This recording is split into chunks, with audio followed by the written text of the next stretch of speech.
Hi guys, ఇవాళ అయితే మేము బెంగళూరు నుంచి మఠం అయితే వెళ్ళిపోవాలనుకున్నాము. ఇక మొత్తం సర్దుకునే టైం వచ్చింది. ఇంతకు ముందు వీడియోలో చెప్పినా కదా, మొత్తం లారీ సామాన్ అయితే వేస్తాం మేమైతే డిక్కీలలో. పోయేటప్పుడు అన్నీ తీసుకోవాలా, వచ్చేటప్పుడు మళ్ళీ అన్నీ తీసుకురావాలా. దాంట్లో వాడే సామాన్ మాత్రం చాలా తక్కువ ఉంటుంది. ఇక టీటు మొత్తానికి వాళ్ళ పెద్దమ్మకు వాళ్ళ పెదనాన్నకు బాయ్ చెప్పే టైం వచ్చింది. టైం వచ్చేసి మధ్యాహ్నం 12:30 అయితే అవుతుంది. మేమైతే 10:30 అట్లా వెళ్దాం అనుకున్నాము. కాకపోతే టీటు పడుకున్నాడు. ఇక సరేలే లేపడం ఎందుకులే అని వాడు లేచి వాడు అన్నం తిన్నాక తీసుకెళ్దామని అయితే అనుకున్నాము. ఇక అన్నం కూడా ఇప్పుడు బాక్స్ అయితే పెట్టేసుకున్నాము. ఇక నేను బెంగళూరులోనే పెట్రోల్ పట్టించుకోవాలని అనుకున్నా, ఎందుకంటే ఇక్కడ 99 రూపాయలే. అందుకని మొత్తం ఫుల్ ట్యాంక్ అయ్యేసరికి 4700 అయింది. ఇక మేము బయలుదేరే సమయానికి ఫుల్ అయితే మబ్బులు పట్టుకుంది. వర్షం అయితే బెంగళూరులో ఆల్రెడీ పడుతుందంట, మా అన్న ఫోన్ చేసిండు. ఇక అయితే పెట్రోల్ పట్టించుకొని బయలుదేరిపోవాలి. అటు మా నాన్నోళ్ళకి ఫోన్ చేస్తే మఠంలో అక్కడ కూడా వర్షం పడుతుందంట, బెంగళూరులో కూడా వర్షం పడుతుంది. ప్రజెంట్ మాకైతే ఇక్కడ ఎక్కడా లేదు. మేము జస్ట్ ఒక 50 కిలోమీటర్స్ అయితే వచ్చేసినాం బెంగళూరు నుంచి బయటికి. గాలి కూడా ఎక్కువ ఇస్తుంది, అసలు మబ్బులు పట్టేసినాయి. అసలు వితిన్ సెకండ్స్లో మారిపోయింది క్లైమేట్ మొత్తము. ఇక వర్షం స్టార్ట్ కాకముందే పెట్రోల్ బంక్ నుంచి అయితే స్టార్ట్ అయిపోవాలి. మేము పెట్రోల్ పట్టించుకొని ఎక్కినామో లేదో వర్షం అప్పుడే మొదలైంది. ఇక ముద్దనూరుకి అయితే ముద్దనూరు అంటనా, ఈ పులిందల రూట్ తిరిగి నాకు ముద్దనూరు అనే వస్తుంది. ఇది వచ్చేసి మదనపల్లి వచ్చేసి 94 కిలోమీటర్స్ ఉంది ఇంకా మనకి. ఇక నెక్స్ట్ వచ్చే స్టాప్ వచ్చేసి మనకు చింతామణి. మేమైతే బెంగళూరుకు వచ్చేటప్పుడు వర్షమే, మళ్ళీ తిరిగి వెళ్ళేటప్పుడు కూడా వర్షమే. బాగా అయితే పడుతుంది మొత్తానికి. ఇంకా ఎంతసేపు పడుతుందో చూడాలి. ఇక బెంగళూరు నుంచి ఇంటికి వెళ్ళేటప్పుడు అయితే నేను కొన్ని ఫ్రూట్స్ ఫ్లవర్స్ అయితే తీసుకెళ్దాం అనుకున్నా. కాకపోతే టౌన్లో నాకు ఎక్కడ టైం దొరకలేదు వెళ్ళి తీసుకోవాలంటే. ఇక ఇక్కడ దారి పొడుగున ఫ్రూట్స్ అయితే ఎక్కువనే పెట్టి అమ్ముతాంటారు టోళ్ళ దగ్గర. అందులో ఫ్లవర్స్ కూడా బాగానే అమ్ముతారని చెప్పేసరికి సరే ఇక్కడ మిడిల్లో రోడ్లు ఎక్కడన్నా కనపడితే కానీ తీసుకుందామని అయితే బయలుదేరిపోయినా. కాకపోతే వర్షం పడుతుంది. ఇక మధ్యలో కనపడితే దిగి తీసుకోవడం అయితే కష్టము. ఇక మొత్తానికి కొద్ది దూరం రాగానే వర్షం అయితే కొద్దిగా తగ్గుముఖం అయితే పట్టింది. ఇక్కడైతే పూల షాపులు కూడా కనపడినాయి. ఇక్కడ మనమాదిరి రోడ్ సైడ్లో తెచ్చుకొని అమ్ముతాండ్రు. వీళ్ళైతే రైతులు కాదంట, మారుబేరానికి తెచ్చుకొని అమ్ముకునేటోళ్ళే. ఇక మా బేరం అయితే స్టార్ట్ చేయాలి ఇక్కడ. నేనైతే బెంగళూరు అవుట్స్కట్స్ కదా, కొద్దిగా తక్కువనే ఉంటాయి అనుకున్నా. సింధు అడిగిన రేటుకి ఆయన ఈయనన్నాడేమో వేరే షాప్కి అయితే పోతుంది. ఇక మొత్తానికి రేట్లు బాగానే చెప్తానట్టున్నారు. ఒక షాపు కాదని అన్ని షాపులు తిరుగుతుంది రేట్లు కనుక్కున్నామని అయితే. ఇక్కడైతే వేరే టైప్ ఆఫ్ ఫ్లవర్స్ అక్కడ లేరని అటు సైడ్కి వెళ్ళిపోయింది ఇప్పుడు తీసుకుందామని. ఇక్కడ ప్రజెంట్ రేట్ వచ్చేసి వాళ్ళు రోజెస్ అయితే 100 రూపాయలు చెప్తాండ్రు. ఇంకా చామంతులు అయితే 220 రూపాయలు అంట కిలో. అస్సలు తగ్గిస్తామంటే తీసుకొని లేదంటే లేదంటారు. ఇక వాళ్ళు తగ్గడం కాదు, మేమే తగ్గాల్సి వచ్చింది. ఇంక ఎన్నో కొన్ని అని. ఇక మొత్తానికి ఓన్లీ రోజెస్ అయితే తీసుకున్నాము. ఇక ఇంటికి వెళ్ళేదారిలో మైదుకూరు దగ్గర వనిపెంట ఉంటుంది కదా, అక్కడైతే చామంతులు ఉంటాయి, అక్కడ తీసుకుందామని అయితే అనుకొని ఓన్లీ రోజెస్ మాత్రమే తీసుకున్నాము. రేట్లు మాత్రం భయంకరంగా ఉన్నాయి. గాలి అయితే బాగా వస్తుందిలే కానీ వర్షం అయితే తగ్గిపోయింది పూర్తిగా. ఇక మబ్బులు బట్టి అయితే అట్లే ఉన్నది. ఎన్విరాన్మెంట్ మాత్రం ప్లెజెంట్గా భలే ఉంది, వాతావరణం చల్లగా. ఇక దీనికంటే కొద్ది దూరం పోయిన తర్వాత మనకైతే ఒక టోల్ వస్తుంది. మదనపల్లె కంటే కొద్దిగా ముందు అక్కడైతే ఫ్రూట్స్ ఉంటాయి. ఇదే ఆ టోల్. ఇది వచ్చేసి ఇక్కడ ఫ్రూట్స్ అన్నీ అమ్ముతా ఉంటారు. ఇక్కడ కూడా ఫ్లవర్స్ కూడా ఉంటాయి. ఎక్కువ శాతము మొత్తం కాంబినేషన్ పెట్టుకున్నారు, ఫ్లవర్స్, ఫ్రూట్స్, తర్వాత తాజా ఆకుకూరలు కూడా పెట్టుకొని అమ్ముతారు. పనసకాయలు అయితే ఎక్కడ చూసినా ఉన్నాయిలే కానీ పెద్ద కాయలు, రేట్లు కూడా చాలా చెప్తారు. ఇక్కడ కూడా పూలు ఏమాత్రం రేటు తక్కువ లేవు. వీళ్ళు ఇంకా 10 రూపాయలు ఎక్కువే చెప్తారు ఎక్కడి నుంచో తెచ్చుకునే అమ్మేటోళ్ళు. ఇక మామిడికాయలు అయితే ఎక్కడ చూసినా ఉన్నాయి. మామిడికాయలు వచ్చేసి 100 చెప్తాండ్రు kilo.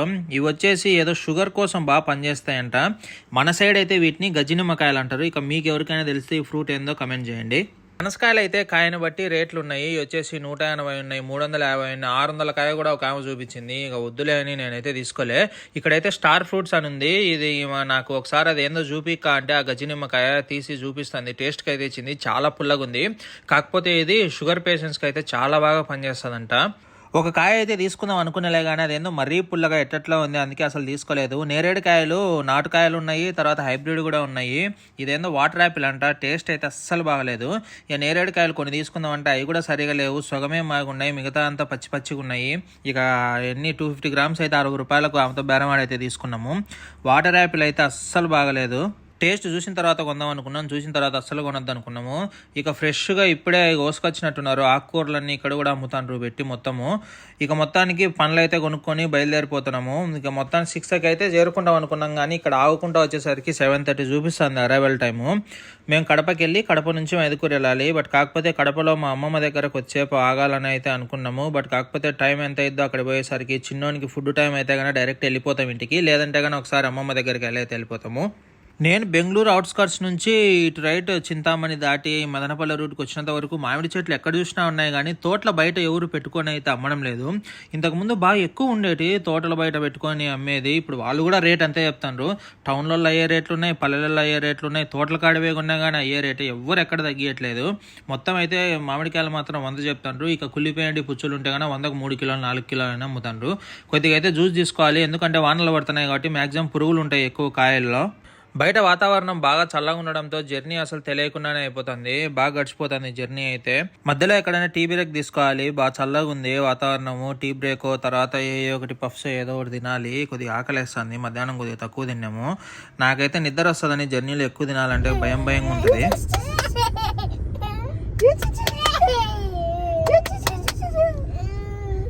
Butterfly, butterfly. Butterfly, butterfly. Butterfly,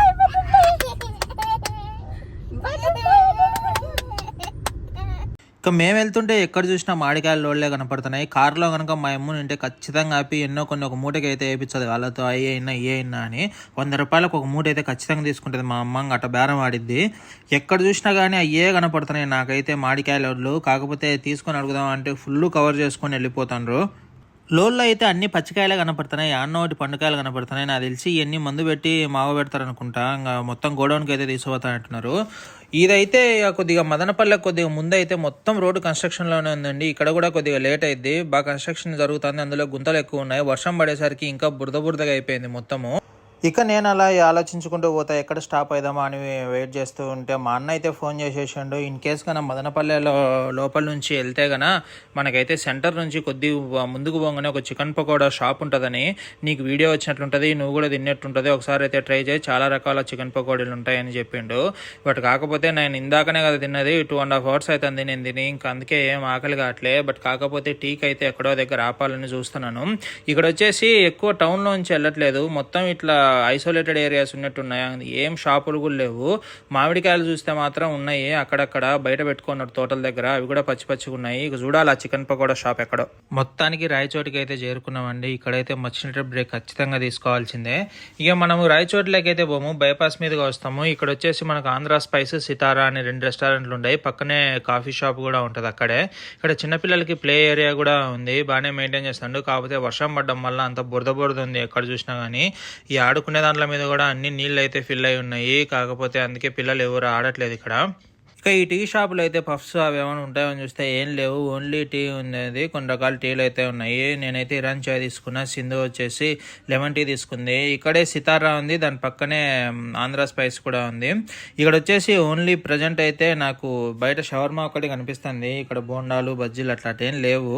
ఇంకా సరే ఇక్కడ షవర్మా ఎట్లుంటుందో టేస్ట్ చేద్దామని అయితే ఒకటైతే ఇచ్చేసినాను. కాస్ట్ వచ్చేసి స్పెషల్ షవర్మా 125 రూపాయలు చెప్తాడు, బయట కంటే కొద్దిగా 5 రూపాయలు ఎక్స్ట్రా ఉంది. కాకపోతే ఆయన చేసేది చూసిన తర్వాత 5 రూపాయలు ఎక్స్ట్రా పెట్టడం వర్తే అనిపించింది. నాకు తెలిసి ఈ పిల్లోడు కొత్త పిల్లోడు అనుకుంటా, ఆయనకి ఎంత క్వాంటిటీ వేయాలి ఎట్లా చేయాలనేది ఏం అర్థం కావట్లేదు. సో ఇక్కడ ఉండే చాయ్ షాప్ పేరు ఇదో ఇరానీ చాయ్ అని ఉంది, ఓన్లీ టీ బిస్కెట్స్ ఉన్నాయి. మైనీస్ పోయి అన్న ఇట్లా పోయి అని నేను చెప్తే కానీ నాకు అర్థం కావట్లేదు ఎట్లా పోయాల్సింది, కొద్దిగా ఎక్స్ట్రా పోయి అంటే పోసిండు.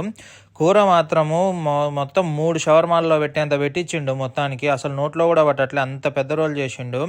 పైన దాంట్లో మైనస్ ఏమన్నా కూడా ఆయనకు అర్థం కావట్లేదు సరిగా, కొత్త పిల్లోడు ఉన్నట్లున్నాడు. మొత్తానికి ఇక్కడైతే ఒకటి తీసుకొని పార్సల్ తీసేసుకొని అయితే వచ్చేసినాను.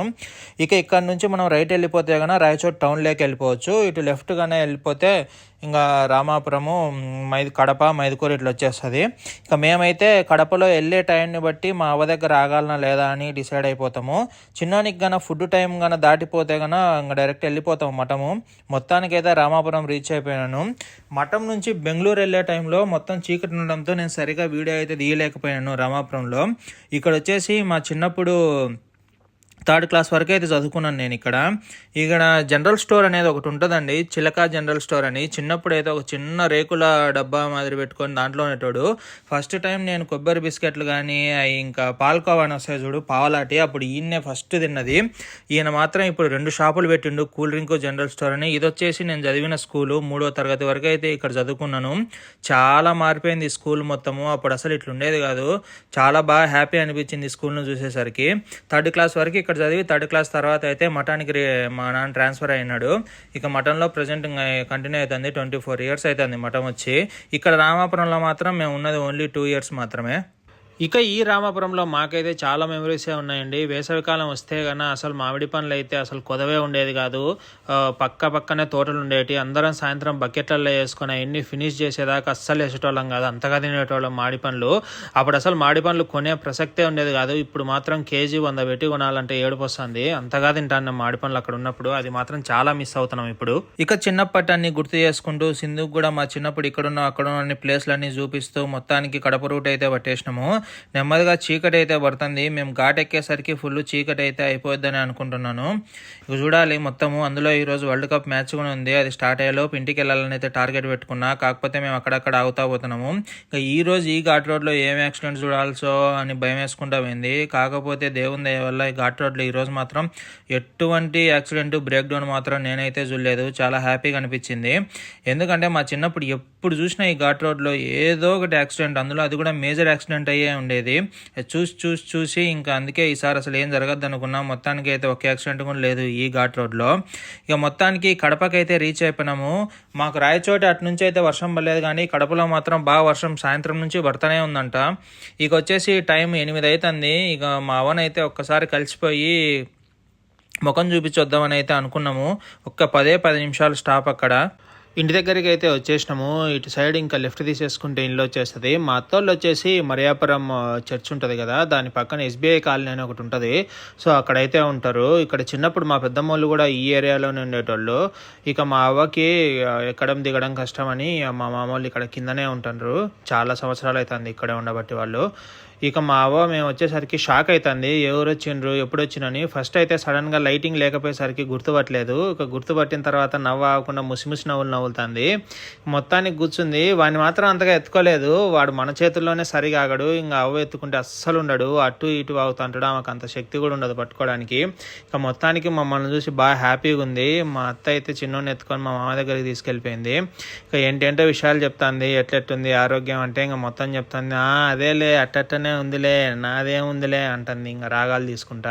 ఇక మా అత్త వచ్చేసి చిన్నోనికి టైం 8 అయింది కదా, కొద్దిగా రాగి పిండి దాంట్లోకి బనానా అయితే కలిపి పెడదామని ప్రిపరేషన్ అయితే స్టార్ట్ చేసేసిండ్రు. ఇక చేయడం అయితే బాగుంది. వీడు ఎంతవరకు తింటాడో చూడాలి. అస్సలు తిన్నంటే తిన్నాడు. ఎందుకంటే రాయచోటి దగ్గర వచ్చేటప్పుడే మిల్క్ అయితే తాగిండు. మేము అనుకోలేదు కడపలో స్టాప్ అవుతామని. అందుకే ఇక్కడికి వచ్చేసరికి 45 minutes పెట్టింది. ఇంక అప్పుడే మళ్ళీ తినాలంటే తినకున్నాడు.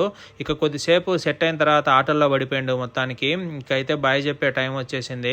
మా మామ అయితే రోజు మఠానికి స్కూల్కి వచ్చేస్తాడు కాబట్టి రోజు చూస్తాము. మా అవ్వను మా అత్తనే ఎప్పుడన్నా కడపకు పోయినప్పుడే చూడాలి మేము. ఇకైతే ఇంటి బాట పట్టేసినాము. ఇక్కడ కూడా వర్షం పడి పోయినట్టుంది. అందుకే బాగా చల్లగా ఉంది వాతావరణం కూడా. మఠానికి ఫోన్ చేస్తే మఠంలో కూడా లైట్గా పడుతుందంట వర్షము. ఇకైతే ఇక్కడ నుంచి 1 hour పడుతుంది మ్యాక్సిమం గట్టెకి కొట్టేస్తే. కాకపోతే నైట్ కదా, అందులో వర్షం కూడా లైట్గా పడే ఛాన్సెస్ ఉన్నాయి కాబట్టి కొద్దిగా స్లోగా పోవడమే బెటరు. సో ఎంత లేదనుకున్నా 1.5 hourలో అయితే మఠం రీచ్ అయిపోతాము. మా నాయన అయితే ఇప్పటికి 10 సార్లు ఫోన్ చేసిండు ఇంకెక్కడున్నారని. ఇంకా ఆయన అయితే మా చిన్నోడు ఇంటికి పోయే వరకు అస్సలు పడుకోడు. యాక్చువల్గా అయితే 7:30కి అయితే నిద్ర పోతారు. ఇప్పుడు 9:30 అయితే టైం ఇంకా పడుకోలేదంట. మొత్తానికి ఇంటికి అయితే చేరుకున్నాము. టైం వచ్చేసి 9:30 అవుతుంది. ఇక మా నాన్న కిందనే వెయిట్ చేస్తాడు. ఈ మబ్బులో లైట్గా చినుకులు పడుతున్నా కానీ కిందనే వెయిట్ చేస్తాడు. ఇక మా చిన్నోడు అయితే కొద్దిగా స్లీప్లో ఉన్నాడు మొత్తానికి. ఇక మొత్తానికి ఫుల్ స్లీప్లో ఉన్నాడు. ఇక నాన్న వచ్చేసరికి నాన్న తీసేసుకొని ఇవన్నీ పైకి వెళ్ళిపోయాడు. నేనైతే సామాన్ అంతా తీసుకొని వీడియో ముగించే ముందు ఒక చిన్న రిక్వెస్ట్ అండి. వీడియో కనుక నచ్చినట్లయితే వెంటనే లైక్ చేయండి, కమెంట్ చేసేయండి. వీడియోస్ అయితే చూస్తున్నారు కానీ 20% మాత్రమే సబ్స్క్రైబ్ చేసుకునే వాళ్ళు చూస్తున్నారు. మిగతా 80% సబ్స్క్రైబ్ చేసుకునే వాళ్ళే. వీడియో కనుక నచ్చినట్లయితే తప్పనిసరిగా సపోర్ట్ అయితే చేయండి. మీకు కనుక ఈ వీడియోస్ ఇటువంటి కంటెంట్ కనుక కావాలనుకుంటే ప్లీజ్ డూ సబ్స్క్రైబ్ టు అన్వేస్ చాట్స్.